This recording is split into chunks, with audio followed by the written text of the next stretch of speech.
Ganda, no? Napakagandang billboard. Nakita pa ganda Sobrang ng mga laki. angels. Ha? Love dyan. Congratulations na. Congratulations sa inyo. Saka ng ganap na famous. Famous ka nang masyado. Oo. Grabe. Tignan mo, oh. Doon ka, oh, galit na galit.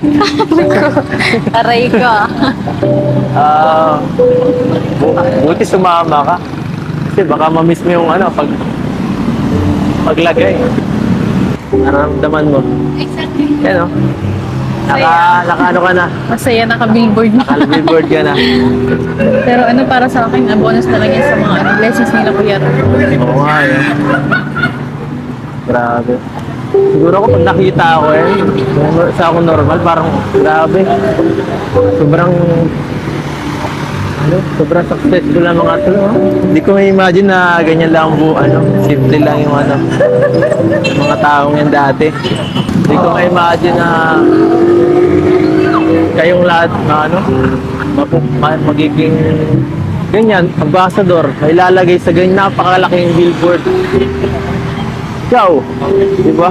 Dati, sa inyo sa tabing dagat, naglalaba ka lang, tapos binibisi-bisita lang kita, napakilig-kilig lang.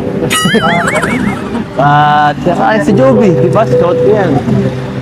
Si Joby, nasa bundok lang yan. Nung nakita ko siya, tapos ngayon, nakaka-proud kasi hindi ko akalain na yung isa kong tinutulungan dati. Makikita ko ngayon.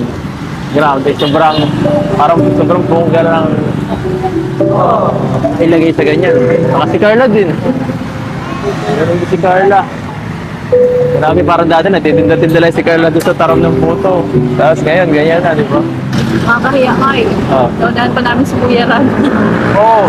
Kasi alam mo, itong ganito, matagal ko na ito na-imagine eh. Nung ano ba, siguro mga season 1 pa ng Kalingap. Pero di ko akalain na kayo tutupad nun. Nakaka-proud na makita yung mga kasamahan natin, kayo, na maging ilagay sa ganyang klaseng sitwasyon. Ito bakit? Parang sobrang swerte nyo ba? Napakaswerte nyo lahat, no? Ano bang sekreto ng isang biyanse? Parang sinisimplehan mo lang ang buhay, Walang ba? Yan ang ginagawa ko, nagpa-pray. Pray ka lang? Gusto mo picture? Sarap! At gusto ko rin magkaroon ng alaala dito. At pag malaki ka rin to, siyempre, bihira lang to eh. Surang kita!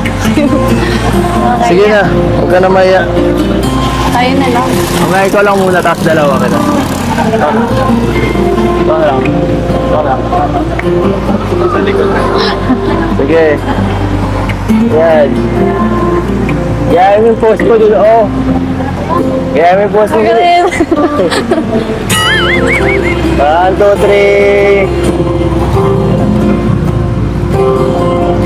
3. Ang layo mo naman. Sorry. Tumit ka.